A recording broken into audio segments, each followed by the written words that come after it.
நாள். என்னன்னா நம்ம எல்லாரும் நினைச்சிட்டு இருக்கோம் ஒரு ஆன்மீக ஸ்தலத்துக்கு வந்து சாமி கும்பிட்றதை தாண்டி ஒரு விஷயத்தை வந்து இளைஞர்கள் நிறைய பேர் வந்து முன்னெடுத்திருக்காங்க. அதில் முக்கியமாக மிகப்பெரிய பிரச்சனையான நம்மளுடைய நாட்டில் பிளாஸ்டிக் அப்படிங்கிறது மிகப்பெரிய ஒரு பிரச்சனையாக போயிட்டுருக்கு.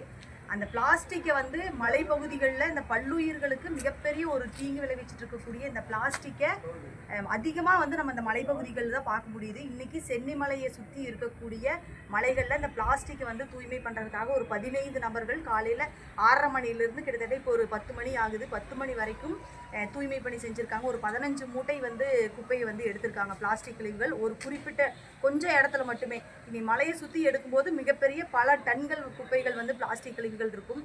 இந்த வீடியோ முக்கியமாக எதுக்காக அப்படின்னா, தொடர்ந்து வாரம் ஞாயிற்றுக்கிழமை இந்த நிகழ்வானது 7 மணிலிருந்து 10 மணி வரைக்கும் நடைபெறுது இருக்குது.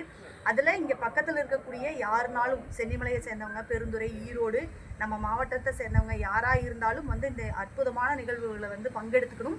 இன்னொரு முக்கியமான விஷயம், இந்த பிளாஸ்டிக் வந்து போடுறத வந்து முதல்ல நம்ம வந்து ஸ்டாப் பண்ணணும். நம்ம நிறையா வந்து அதை பிளாஸ்டிக்கை போட்டுட்டு சுத்தம் பண்ணுறது வந்து இது ஒரு சஸ்டைனபிலிட்டி கிடையாது. பிளாஸ்டிக்கை சுத்தம் பண்ணுறதை அப்பாற்பட்டு வரக்கூடிய பக்தர்கள் இந்த வீடியோ பார்த்தீங்க அப்படின்னா இந்த பிளாஸ்டிக் பாட்டிலில் பயன்படுத்துறது, சில்வர் பாட்டிலில் பயன்படுத்துங்க. பிளாஸ்டிக் இந்த பிஸ்கட் பேக்கெட்டு இது எல்லாமே வந்து மலைப்பகுதிகளில் போடுறது முற்றிலும் தவிர்க்கணும்.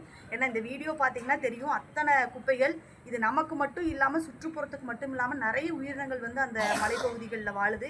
அந்த உயிரினங்கள் அனைத்துக்குமே நம்ம மிகப்பெரிய ஒரு தீங்கை வந்து விளைவிச்சிட்ருக்கோம்.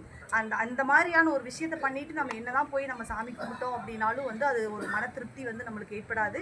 அதனால் நம்மையும் நம்மளுடைய சுற்றுப்புறத்தையும் தூய்மையாக வச்சிட்டோம் அப்படின்னா கடவுளுடைய ஆசீர்வாதம் நம்ம எல்லாருக்கும் கிடைக்கும் அப்படின்னு நான் நினைக்கிறேன். மகிழ்ச்சி.